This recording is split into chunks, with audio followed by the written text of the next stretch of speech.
welcome back to Pam's Rasoi. Today we're going to be making Punjabi Pakoda Kadi. For all of this, we need some pakode, which I already made ahead of time. We have 1.5 tablespoons of Kashmiri red mirch. We have 2 tablespoons of garam masala. We have 2.5 tablespoons of salt. We have 2 tablespoons of haldi, which is turmeric. We have 1 whole garlic clove that's been minced. We have 2.5 inches of ginger that's also been minced. We have 3 tablespoons of dry methi, 1 tablespoon of jeera, which is cumin. You have about 3 chilies that have been ground up, 1 cup of besan, some olive oil, 3 small potatoes that have been cut lengthwise, and then I've soaked them in water so they don't turn brown. We have 2 cups of yogurt, 3 medium-sized onions, 2 tomatoes, and then we have our handy dandy blender, which I will show you what we need for later. A regular sized pot to mix up the dahi and the besan, and some water. All right guys, let's get started. We have a big pot. I'm gonna turn my stove to high. Okay, there we go. I'm gonna add in about 3 tablespoons of olive oil, and this is just to cook the tadka really properly and well. So that's 3 tablespoons of olive oil. We're gonna let that heat up a little bit, and I'm about to add in my jeera, which is the cumin seed.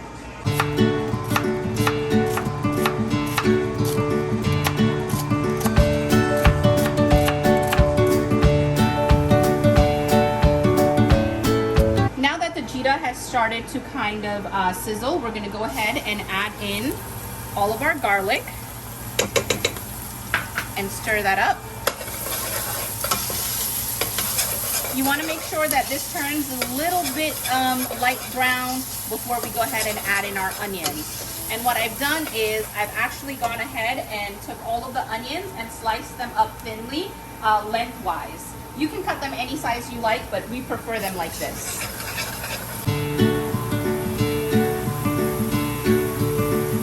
So now that you can see the garlic has kind of become light brown, we're going to go ahead and add in all of our onions.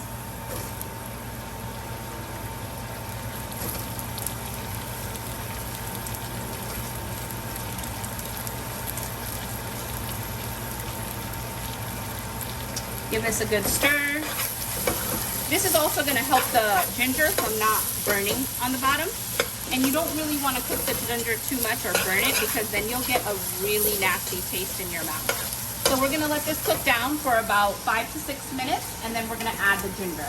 So we're going to give this a few minutes just to wilt down a little.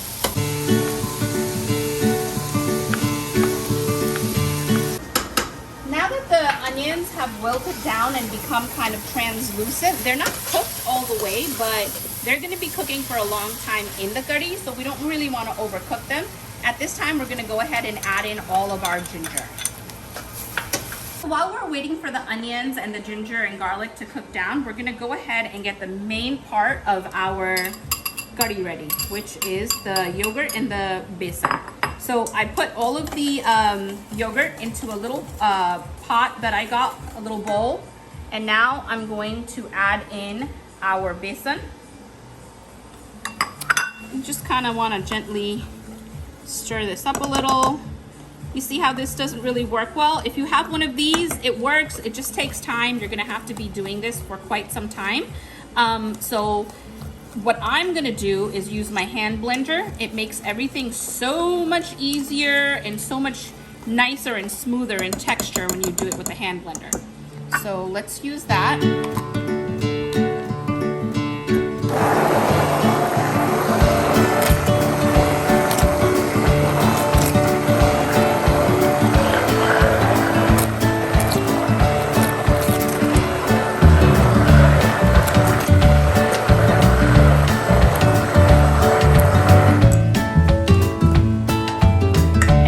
We're going to add about 1 cup of water.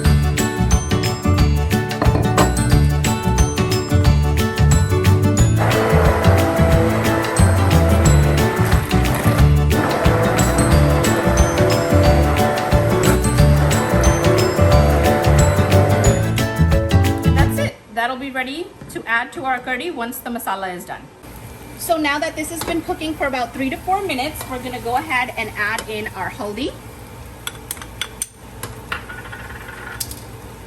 our salt, our Kashmiri mirch, and give it a good stir.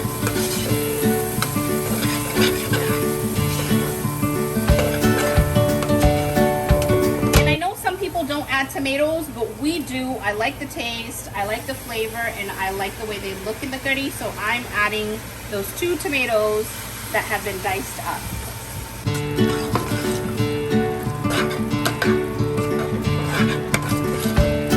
Now that the masala has cooked down, we're gonna go ahead and add in the yogurt and besan mix that we made earlier, and make sure you keep stirring as you add this in, because you don't want any lumps and you also don't want it to curdle.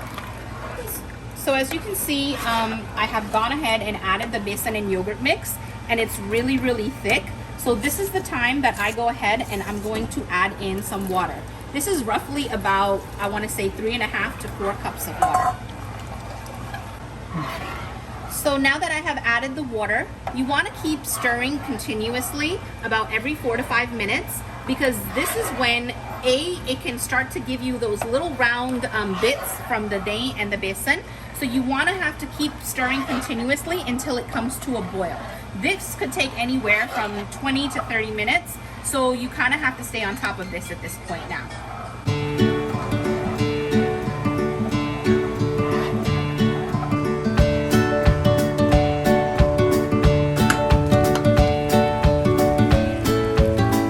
It's been about 20 minutes and our curry has started to boil.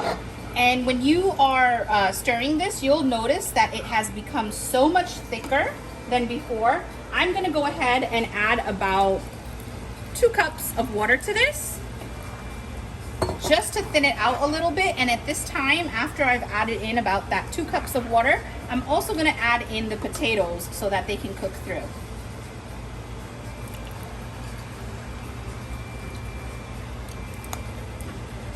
And now we'll let this come back up to a boil and let those potatoes cook through, and then we'll move on to the next steps.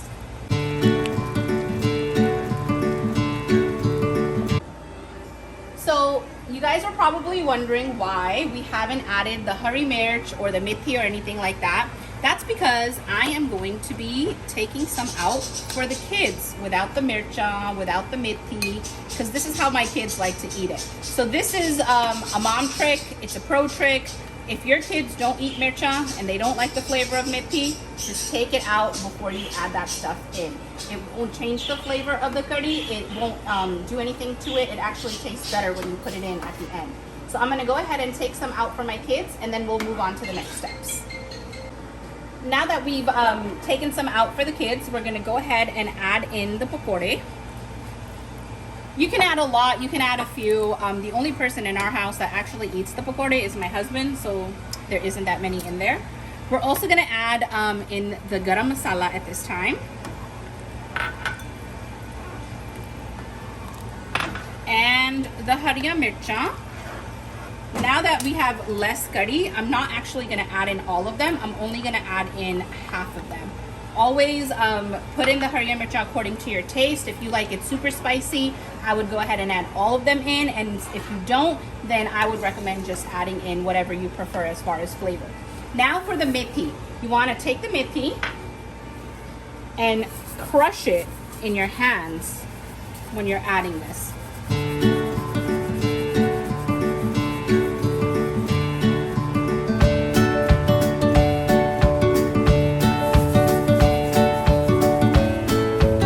We only used 2 tablespoons of this. We actually didn't use all 3 since we had taken out some of that curry for the kids.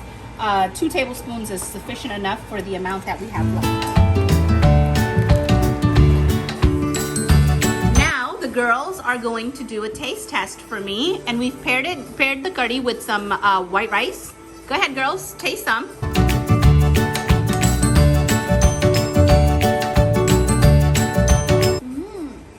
Yummy. Anaya, what about you? I'm gonna cut it. You trying to get a potato? Yeah. Okay. Ah. She loves potatoes. Get some rice with it too, Naya. Is yummy? All right, guys. So the kids have given me a pass on the kadi.